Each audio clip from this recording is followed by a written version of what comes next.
Assalamualaikum warahmatullahi wabarakatuh. Salam sejahtera. Semoga kita semua dalam lindungannya dan sehat selalu. Baik, kali ini saya akan mencoba menyampaikan materi tentang uji normalitas menggunakan C kuadrat dan Lilliefors. Pada praktik penelitian, normalitas bukan sesuatu yang diasumsikan, tetapi sesuatu yang dipersyaratkan. Artinya, sebelum uji rata dilakukan, harus ditunjukkan bahwa sampel yang diambil dari populasi berdistribusi normal. Ada banyak cara untuk menguji normalitas suatu data. Tetapi pada pembahasan ini akan menggunakan variabel random C kuadrat yang merupakan bagian dari statistik parametrik dan metode Lilliefors yang merupakan bagian dari statistik non-parametrik. Baik, yang pertama kita bahas tentang uji normalitas dengan C kuadrat. Pada uji ini, untuk menentukan frekuensi harapan, diperlukan 3 kuantitas. Di antaranya yang pertama, frekuensi total, rata, dan deviasi baku. Sehingga derajat kebebasannya atau degree of freedom ialah K-3. Jadi ini nanti melihatnya pada derajat kebebasan atau DK kalau pada tabel, atau degree of freedom atau DF pada tabel. Dengan cara mengurangi K-3. Kita ke contoh biar lebih jelas. Untuk melihat apakah distribusi berat badan siswa kelas 3 SMU Z di Semarang berdistribusi normal, diambil secara random 100 siswa dari populasinya.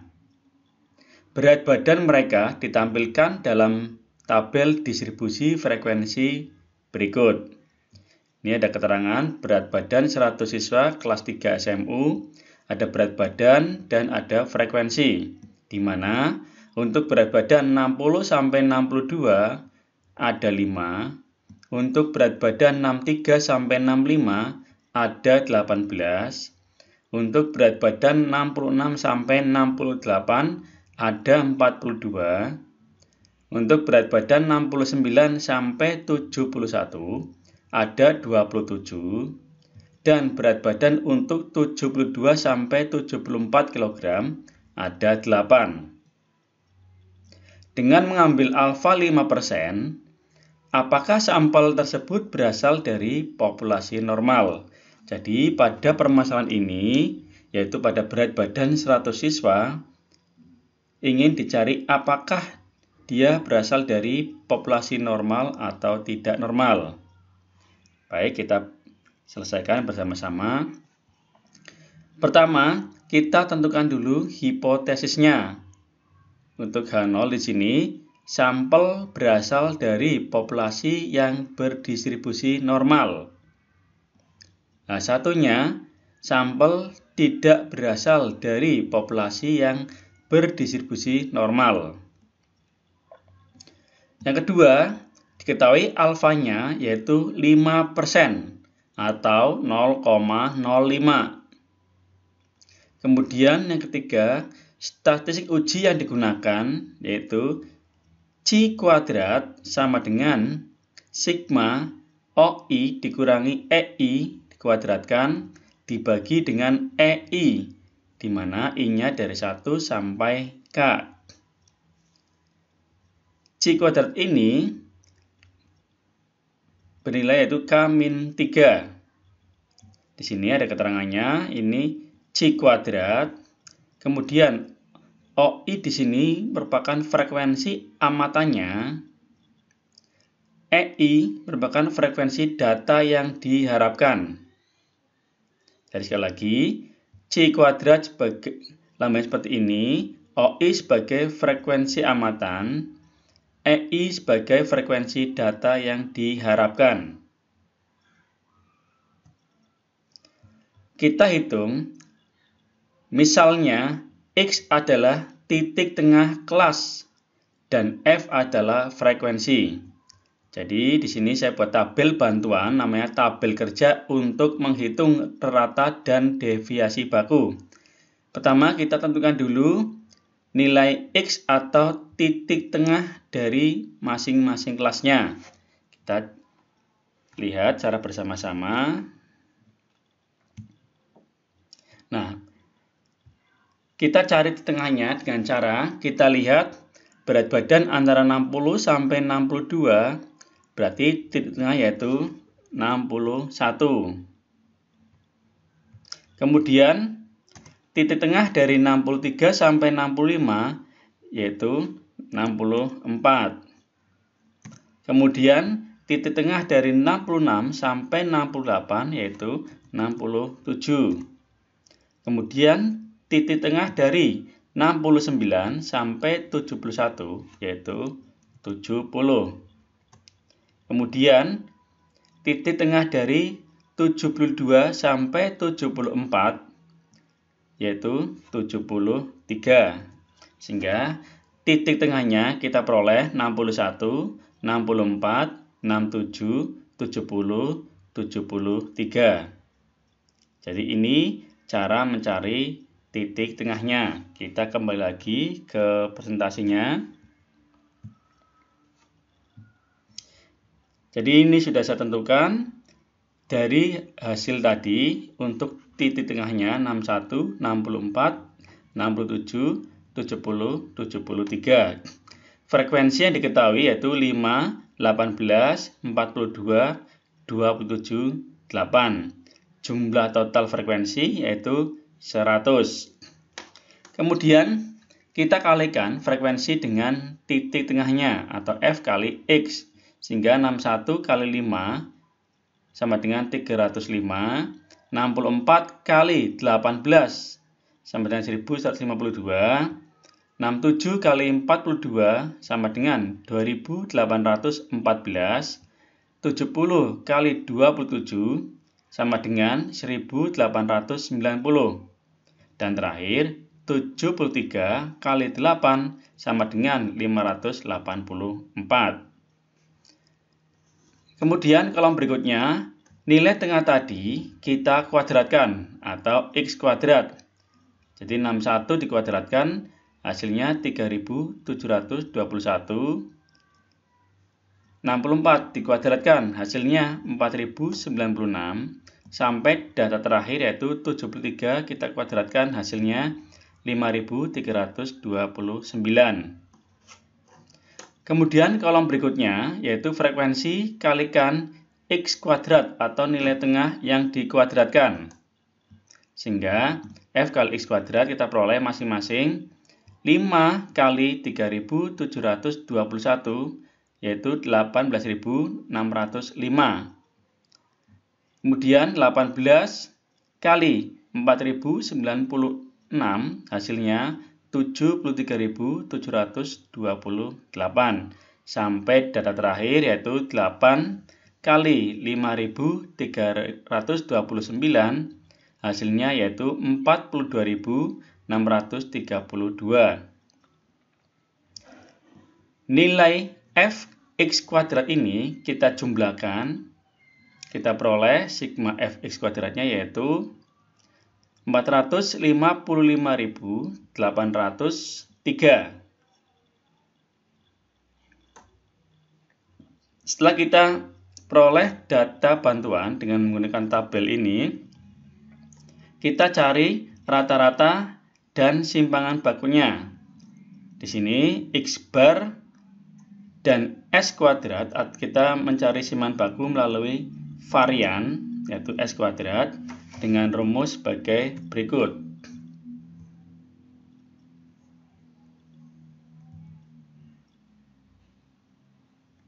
Jadi ini untuk mencari rata-ratanya yaitu X bar sama dengan sigma Fx dibagi sigma F.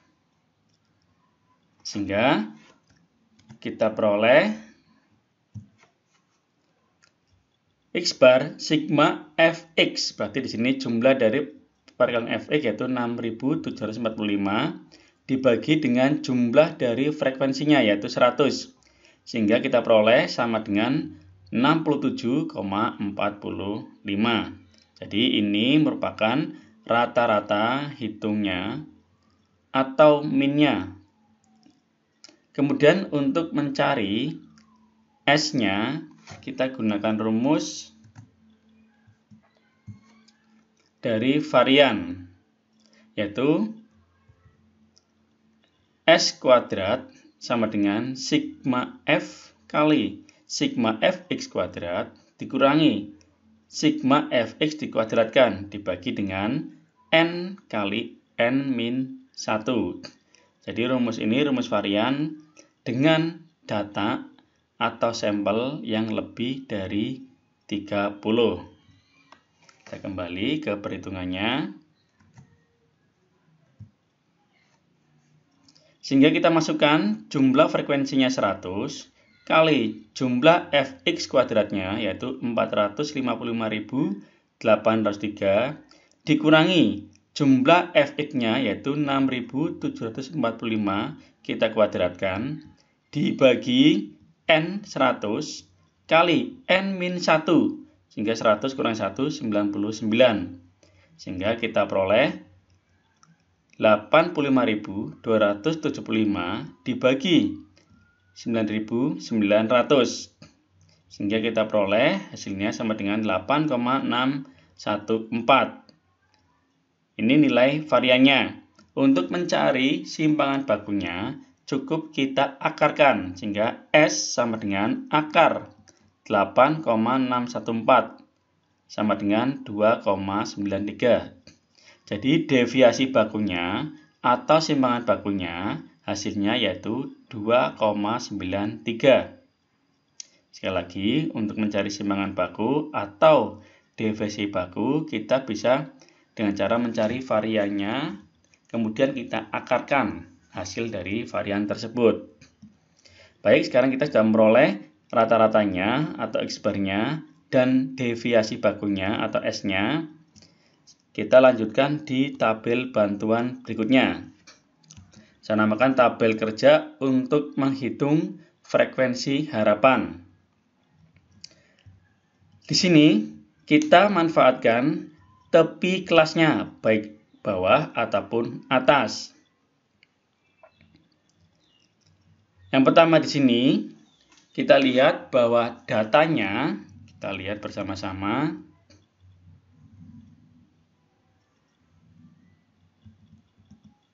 Yaitu 60 sampai 62. Sehingga untuk tepi atas dan bawahnya untuk 60 berarti kita kurangi dengan 0,5. Untuk 62 nanti kita tambahkan dengan 0,5. Sehingga kita peroleh hasil yaitu 59,5 sampai 62,5. Sekali lagi, tadi 60 kita kurangi dengan 0,5, hasilnya 59,5. Kemudian tepi atasnya 62 ditambahkan 0,5 sehingga kita peroleh 62,5. Untuk data berikutnya dengan cara yang sama, 62 ini kita kurangi dengan 0,5. Data berikutnya 63, kita kurangi 0,5, kita lihat datanya. 63 kurangi dengan 0,5, sehingga hasilnya 62,5. 65 kita tambahkan dengan 0,5, sehingga hasilnya nanti 65,5. Dan seterusnya sampai data yang terakhir, yaitu 72 kurangi 0,5, hasilnya 71,5. Dan 74 ditambah 0,5 hasilnya 74,5. Kita kembali lagi. Oke. Jadi itu cara mencari tepi kelasnya. Yang kelas bawah kita kurangi, yang atas kita jumlahkan dengan 0,5. Kemudian kolom berikutnya kita cari Z untuk tepi kelasnya atau masing-masing tepi kelasnya, baik tepi kelas atas ataupun tepi kelas bawah. Nah, di sini caranya untuk mencari Z tepi kelasnya, baik atas ataupun bawah, kita bisa lihat di sini. Misalkan untuk X1 59,5 atau tepi bawah kelasnya yang kita ambil ini. Data yang pertama 59,5. Maka Z1 sama dengan 59,5 dikurangi rata-ratanya atau X bar tadi, yaitu 67,45, dibagi dengan deviasi bakunya atau simpangan bakunya atau nilai S tadi 2,93. Sekali lagi, saya ulang lagi. Untuk mencari nilai X1 di sini atau tepi bawah kelasnya dengan cara 59,5 kita kurangi dengan X barnya yaitu 67,45 dibagi S yaitu 2,93. Kita peroleh sama dengan min 2,71. Kita letakkan di sini min 2,71. Dengan cara yang sama, kita juga cari tepi bawah atasnya. Tepi atas kelasnya di sini. Yaitu 62,5 dikurangi X barnya 67,45 dibagi dengan S-nya yaitu 2,93. Ini sudah saya hitungkan. Jadi untuk tepi atas kelasnya 62,5, saya ulang kembali. Maka 62,5 dikurangi 67,45 atau X barnya dibagi dengan S yaitu 2,93 sama dengan min 1,69.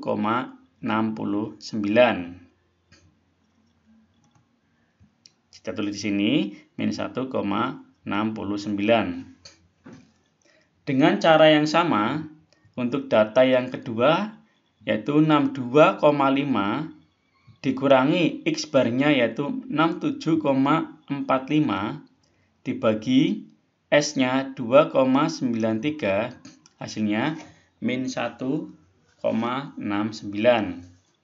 Kemudian untuk tepi atas kelasnya 65,5 kita kurangi dengan X bar yaitu 67,45 dibagi dengan S 2,93, hasilnya min 0,67. Dengan cara yang sama sampai data terakhir kita peroleh di sini 1,38 sampai 2,41. Ini untuk mencari Z tepi kelasnya, baik tepi bawah ataupun tepi atasnya. Kemudian untuk kolom berikutnya yaitu luas kelasnya. Untuk luas kelasnya kita lihat, kita peroleh dari Z1 dan Z2. Nah, untuk melihat nilainya, kita bisa lihat tabelnya terlebih dahulu, yaitu tabel kurva normal atau tabel Z. Kita lihat di sini, nilai dari 2,71 berapa pada tabel, dan nilai dari 1,69 berapa dari tabel.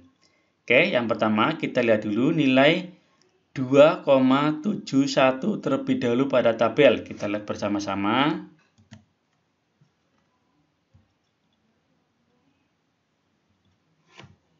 Kita lihat 2,71. Kita lihat di sini ada 2,7. Kemudian kita cari nilai satunya.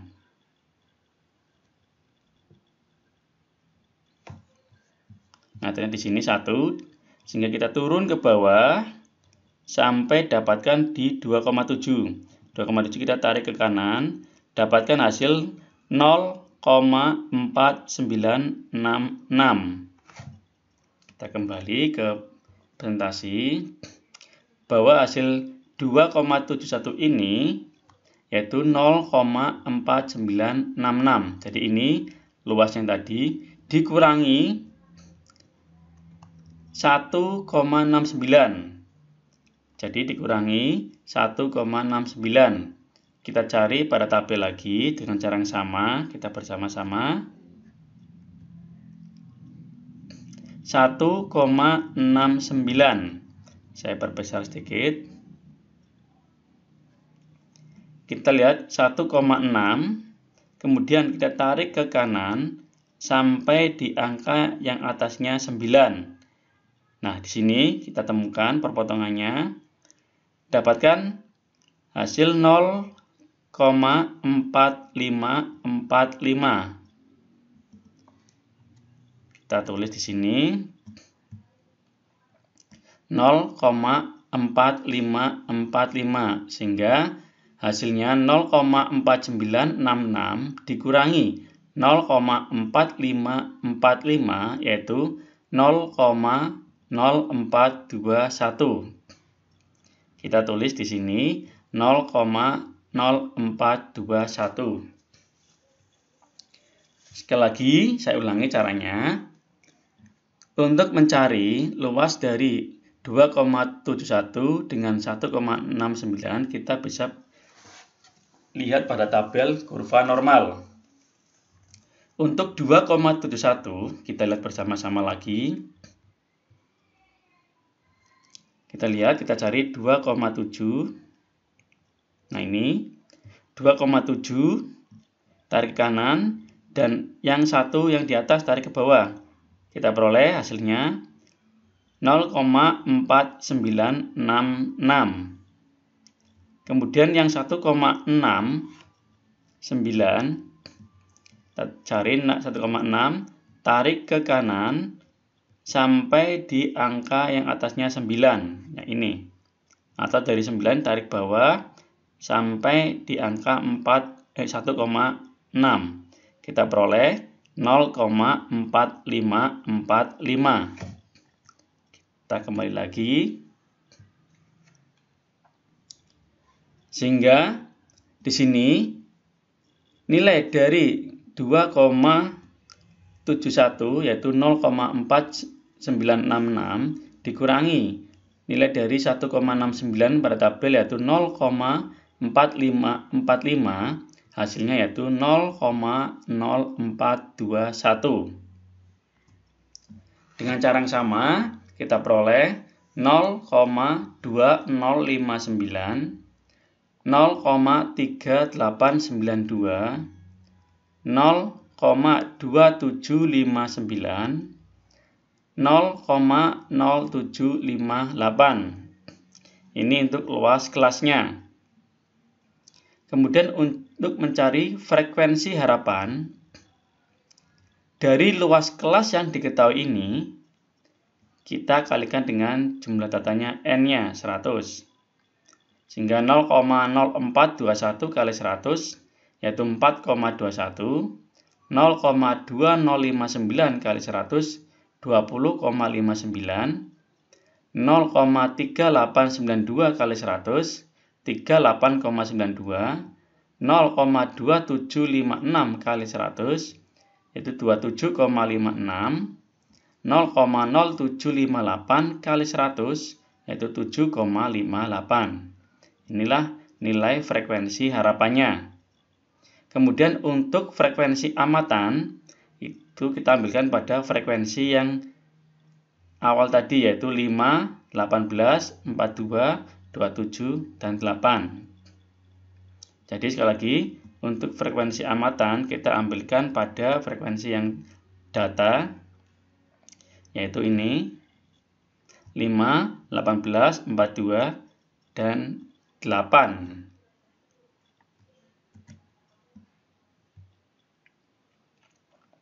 Baik, setelah kita peroleh nilai frekuensi harapan dan amatannya masing-masing, kita masukkan dalam rumusnya. Tadi C kuadrat perhitungannya, kita lihat kembali rumusnya, yaitu OI sebagai frekuensi amatan dikurangi dengan EI sebagai frekuensi data yang diharapkan, kita kuadratkan bagi dengan EI frekuensi data yang diharapkan.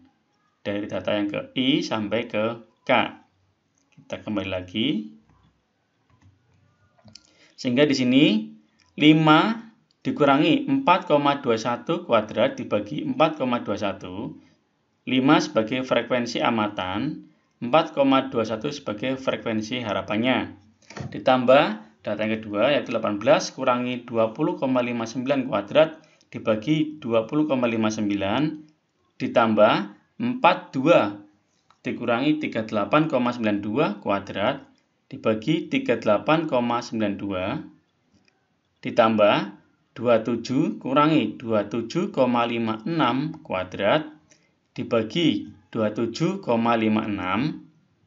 ditambah 8 kurangi 7,58 kuadrat dibagi 7,58.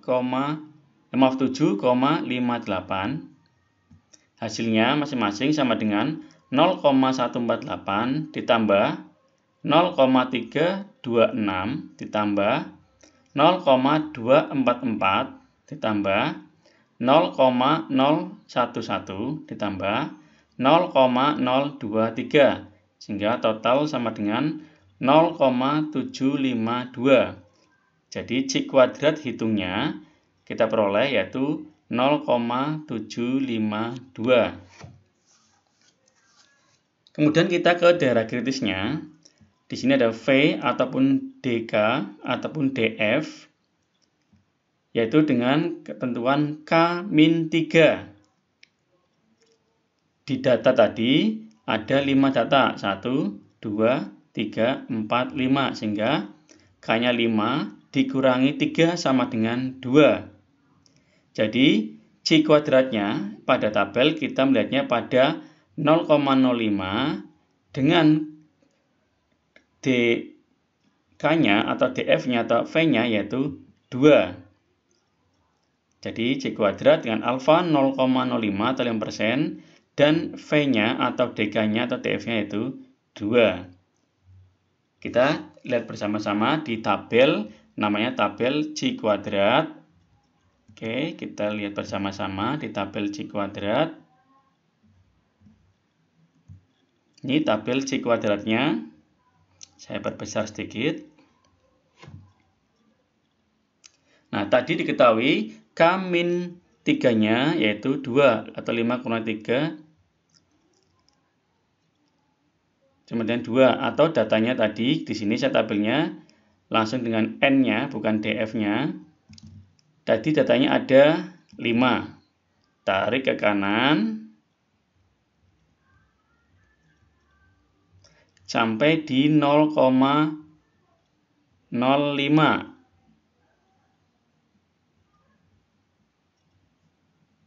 Oke, didapatkan di sini 0,319. Mana tadi? Oh iya ini.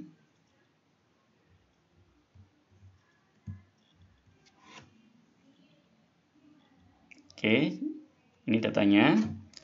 Ini dB-nya atau degree-nya. Kita lihat di sini, maaf tadi tabelnya. Ini tabel C kuadrat. Maka untuk melihat tabel C kuadrat, tadi kita sudah ketahui. Kita kembali lagi ke presentasi. V-nya yaitu 5 kurang 3 sama dengan 2. Alfanya 5%. Kita kembali lagi ke tabelnya. Tadi ini tabel C kuadratnya yang tadi tabel reverse, saya salah klik. Nah, maka kita lihat di sini tadi K-2. K-3 yaitu 5 kurang 3 sama dengan 2. Kita lihat 2 di sini. Kemudian kita cari yang alfanya 5%. Kita atas atau 0,05 di sini, tarik ke bawah. Dan angka 2 di sini sehingga hasilnya 5,99148. Sekali lagi, untuk mencari datanya, kita lihat alfanya 5% atau 0,05 dan tadi K-nya yaitu 5-3 atau sama dengan 2. Sehingga kita cari di sini 2, sehingga kita peroleh 5,99148. Oke, kita kembali ke presentasi tadi, kita dapatkan C kuadratnya secara tabel 5,991. Dan C kuadrat hitungnya tadi 0,752. Jelas di sini dan untuk daerah kritisnya C kuadratnya itu lebih dari 5,991. Artinya C kuadrat hitungnya atau sama dengan 0,752 itu di luar di daerah kritis.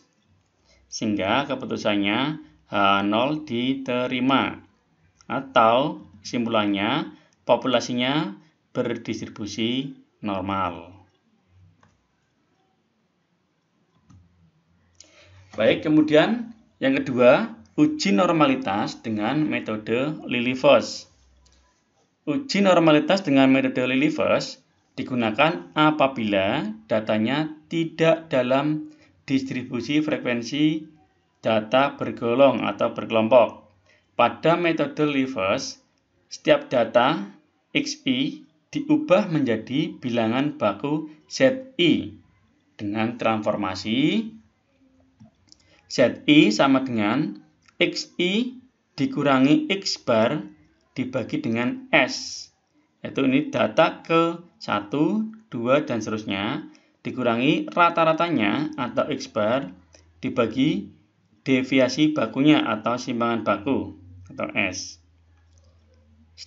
Statistik uji untuk metode ini yaitu L sama dengan nilai maksimum dari nilai mutlak FZI dikurangi SZI dengan ketentuan FZI-nya yaitu P di mana Z kurang dari atau sama dengan ZI dan Z-nya berdistribusi normal. Jadi N 0,1 artinya dia datanya berdistribusi normal.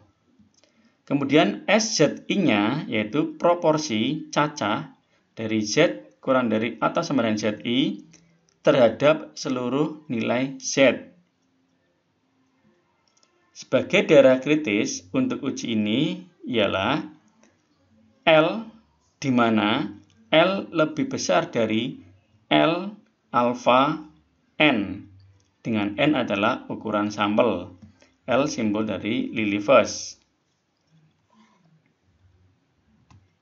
Baik, kita ke contoh dan lebih mudah dipahami. Sebuah sampel berukuran 6 diambil secara random dari suatu populasi. Keenam nilai dari sampel tersebut adalah sebagai berikut: 4, 0, 8, 6, 14, 10.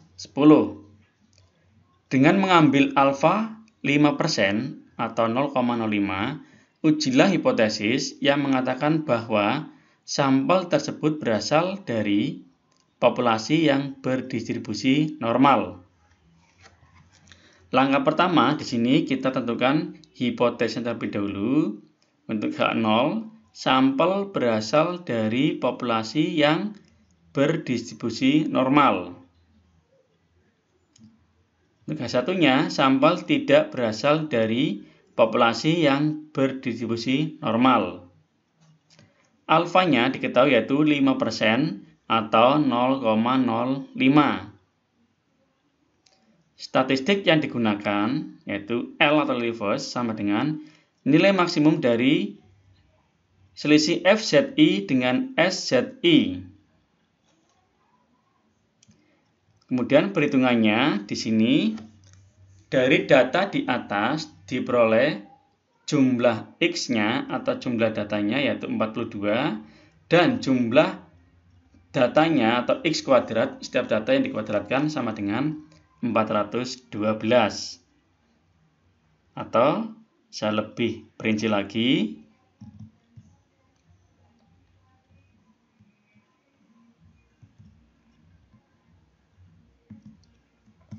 ini data jumlah X-nya, kemudian ini data jumlah X kuadratnya, artinya masing-masing data kita kuadratkan, kita peroleh hasilnya 412. Kita kembali ke presentasi. Sehingga diperoleh rata-rata hitungnya atau X-barnya, yaitu jumlah X atau jumlah datanya, yaitu 42, dibagi banyaknya data, yaitu ada 6. Sehingga hasilnya yaitu 7. Jadi X-barnya yaitu 7. Kemudian untuk mencari deviasi baku atau simpangan baku dengan simbol S, kita gunakan rumus sebagai berikut.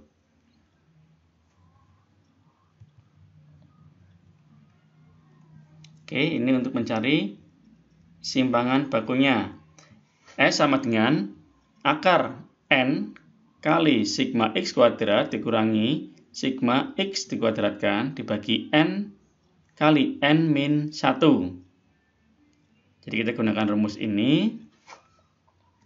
Kita kembali lagi ke datanya. Sehingga sama dengan N-nya 6 kali sigma X kuadratnya yaitu 412 dikurangi sigma X-nya yaitu 42, kita kuadratkan, dibagi N-nya 6 kali N min 1. Sehingga 6 kurang 1, 5. Sama dengan akar dari 708 dibagi 30 sama dengan akar 23,6 sama dengan 4,86. Jadi deviasi bakunya atau simpangan bakunya yaitu 4,86.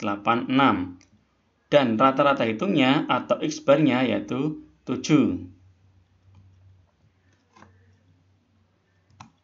Berikutnya kita buat tabel bantuan untuk mencari nilai L maksimumnya.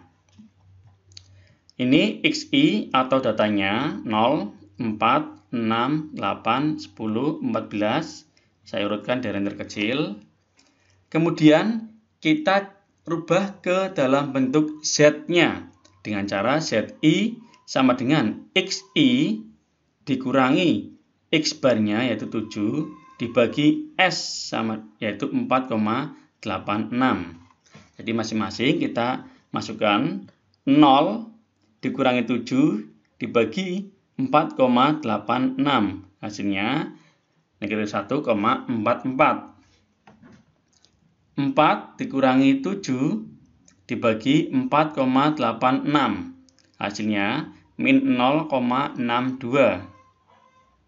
Sampai data terakhir yaitu 14 dikurangi 7 dibagi 4,86.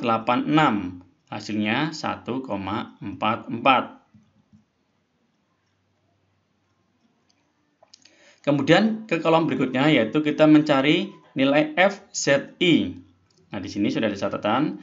Untuk pengisian kolom pertama, perhatikan bahwa F min 1,44, jadi ZI dari masing-masing data ini, yang pertama yaitu min 1,44, sama dengan P ulang dari Z kurang dari atau sama dengan min 1,44. Nah, di sini kita lihat yaitu 0,5 dikurangi nilai dari 1,44 pada tabel. Baik, saya terangkan terlebih dahulu kenapa 0,5 dikurangi ini.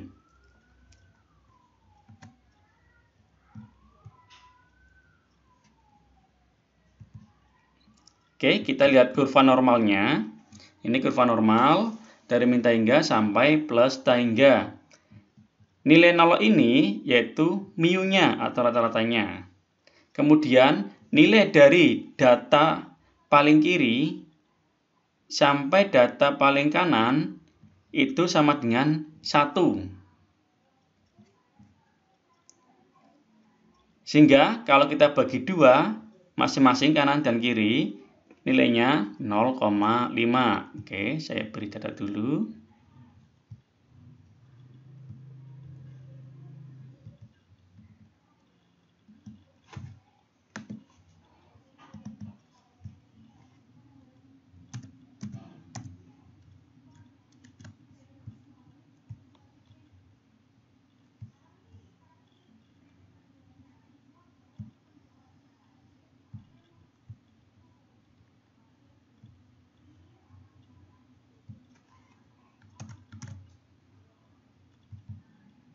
Oke. Jadi masing-masing nilainya yaitu 0,5 sebelah kiri, 0,5 sebelah kanan. Jadi nilai totalnya di sini yaitu maksimal 1 atau sigmanya yaitu 1 atau deviasi bakunya yaitu 1, sehingga sebelah kiri 0,5 nilainya, sebelah kanan 0,5 nilainya. Sehingga tadi di sini karena tadi nilainya yaitu min 1,44, ini artinya karena dia negatif, artinya ada di sebelah kiri. Kalau dia positif, ada di sebelah kanan. Sehingga untuk mencarinya tadi 0,5 dikurangi nilai min 1,44. Nah, ini kita lihat pada tabel. Jadi ini kita lihat pada tabel Z tadi. Kita lihat 1,44. Ini tabelnya. Tabel Z yang ini 1,44. Kita lihat di sini. Yaitu 0,4251. Seperti di sini. 0,5 dikurangi tadi berapa? 0,4251. 0,5421. Kita cek lagi. 4251.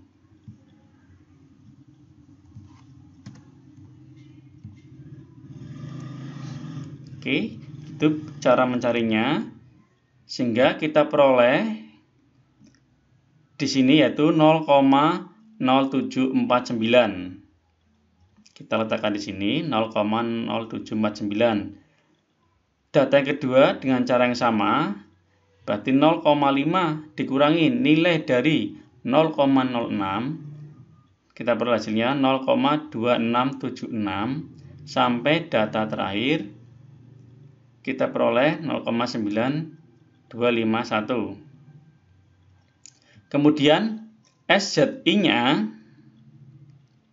kita di sini kita lihat yang pertama min 1,44, artinya ini data yang pertama, sehingga di sini 1 dibagi datanya ada 1 2 3 4 5 6, sehingga 1 dibagi 6 hasilnya 0,1667. Kemudian yang kedua di sini berarti untuk S min 0,62 berarti 2 dibagi 6 hasilnya 0,333. Kemudian data yang ketiga berarti 3 dibagi 6 sehingga 0,5. Data keempat di sini yaitu pada 0,21, 4 dibagi 6. Kemudian yang di sini 5 dibagi 6 dan yang terakhir 6 dibagi 6 sehingga 1 hasilnya. Kemudian pada kolom berikutnya kita kurangkan antara FZI dengan SZI. Ingat di sini nilainya nilai mutlak berarti nilainya selalu positif. Kita lihat hasilnya 0,0918 hasil dari 0,0749 dikurangi 0,1667. Kemudian 0,0657 hasil pengurangan dari 0,2676 dikurangi 0,333 sampai data terakhir yaitu 0,251 kurangi 1 sama dengan 0,0749. Kita lihat data tertinggi di sini yaitu pada 0,1009. Sehingga L atau nilai L-nya maksimum dari selisih FZI dengan SZI yaitu 0,1009.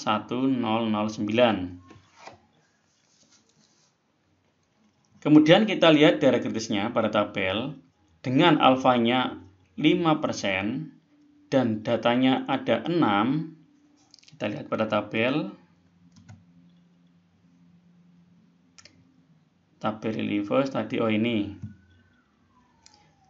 datanya 6, kemudian alfanya yaitu 5%, kita lihat 5% di sini ke bawah, kemudian cari data yang ke-6, nah kita peroleh 0,319. Jadi di sini ada titik di depan angka 3, artinya di depannya itu 0. Jadi ada tabel yang langsung menulis lengkap, ada juga yang menuliskan seperti ini. Jadi kalau ada tanda titik di depannya, artinya di depannya nilainya 0. Sehingga di sini nilai dari L tabelnya yaitu 0,319. Kita kembali ke datanya. Dapatkan 0,319. Sehingga L secara perhitungan tadi atau maksimumnya yaitu 0,1009 di luar daerah kritis. Artinya H0 diterima. Kesimpulannya, sampel berasal dari populasi yang berdistribusi normal.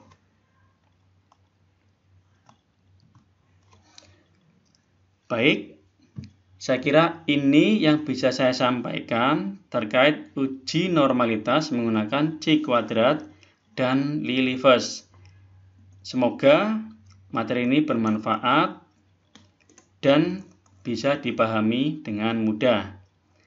Akhir kata, Assalamualaikum warahmatullahi wabarakatuh.